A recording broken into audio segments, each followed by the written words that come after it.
6h20. Repita 96. 6 horas e 20 minutos.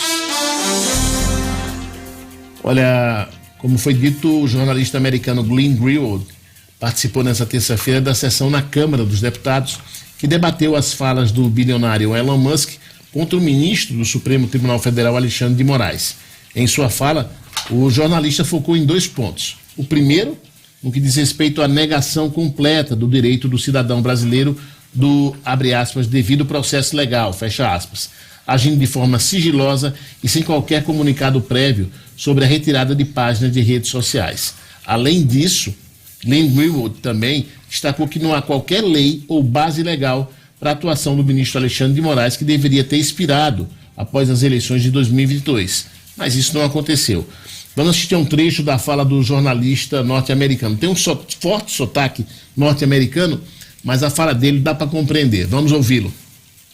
Então, foi um sistema mais ou menos inventado pelo STF em 2022. E quando essas medidas foram adotadas, tinha vários ministros no STF que votaram em favor, mas ao mesmo tempo disse que eles entendem o grande risco, o grande perigos destes poderes e que não podemos permitir a volta da censura, deixando esses poderes na forma permanente. Foi só por causa da eleição em 2022, disse Carmen Lúcia e outros ministros do STF. Então, eles prometeram que todos esses poderes vão terminar, esperar o dia depois do segundo turno da eleição em 2022, ou seja, o dia 31 de outubro de 2022. Mas isso não aconteceu. O ministro Moraes simplesmente ignorou essa data de expiração e ele continua a usar esses poderes da censura até hoje. Mas com qual base legal? Nenhum. O que ele quer dizer é o seguinte, que havia um acordo tácito que após as eleições do segundo turno, né, obviamente o ministro Alexandre de Moraes ia pelo menos tentar dar um refresco, né? Mas não. Ele continua com todo o poder e aparentemente com todo o poder, com o beneplácito, com a chancela dos seus pares. É um poder, Ínio, esse que é ilimitado. E a gente precisa, no Brasil, você vê que a gente precisa de um jornalista internacional. Esse é o segundo jornalista do exterior, que esse aí tem ligações com o Brasil, de fato, mas que fala nesses últimos dias a respeito desses problemas que nós estamos vivendo. Teve o Elon Musk. O Brasil, nesse momento, ele vive um estado de exceção. É muito claro isso. O que é o estado de exceção? É quando medidas estão sendo tomadas, quando não respeita as leis.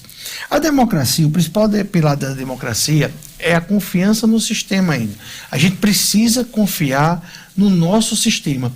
Nas nossas instituições. Nas nossas instituições. Os vencidos e os vencedores. Porque, assim, é normal se ganhar e se perder. Ou então, quando você está no conflito, você diz, olha, aquele ali vai nos salvar. E não é isso o que a gente está vendo. Muito pelo contrário, há uma reversão, uma mudança de valores quando se acredita muito mais no juiz de primeira instância do que no ministro do Supremo Tribunal Federal. A experiência, meus amigos, vem justamente para que você se desnuda de toda a sua ideologia e de suas paixões, para que, lá em cima, na corte que deve zelar a Constituição, você tomar as medidas que, agradando ou desagradando, fortaleçam o que está escrito na letra da lei. E quando a gente está num país, Gênio, que a gente lê a letra da lei, que todo mundo tem um entendimento e de uma hora para outra chega uma decisão que nunca ninguém ouviu falar de como está sendo tomada, isso acaba nos preocupando. Eu, sinceramente, o meu sentimento que eu tenho é medo. Medo porque os próprios pares não há um freio, É muito difícil você ter o poder e você abrir mão dele, e eu estou muito estou preocupado de saber como é que vai ser a atuação do Alexandre de Moraes a partir de agosto, que ele deixa a presidência do TSE e quem vai assumir é o Nunes Marques. Então, como é que vai ser isso? Porque como é que esses caras vão abrir mão desse poder ilimitado?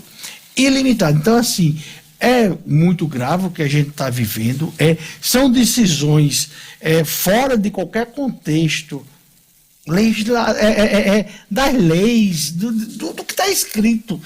É muito da vontade pessoal. Quando você fala quando está escrito, só fala que está escrito, é da nossa Constituição Federal.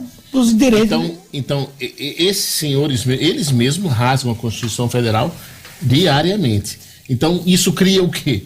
Que a gente hoje a gente escuta hoje em toda esquina, em toda mesa de bar. Insegurança jurídica. Eu estava aqui rindo porque esse país é muito bom. Eu estava rindo porque tem uma turma. Quando o Glenn conseguiu os arquivos da Vaza Jato, aí, cadê? Teve uma turma que se uniu a ele. Glenn prestava, Glenn isso, Glenn aquilo. E tinha uma turma que chamava Glenn de receptador de material roubado. Aí agora esse pessoal o sinal está trocado. Uma parceria muito boa foi a de Glenn com o Reinaldo Azevedo. Reinaldo agora o Brasil. Reinaldo está falando o quê? O Brasil é muito bom, cara. Reinaldo disse que Glenn tem que parar com a mania de querer colonizar o Brasil e que em matéria de democracia é o Brasil que tem que ensinar aos Estados Unidos e não o contrário.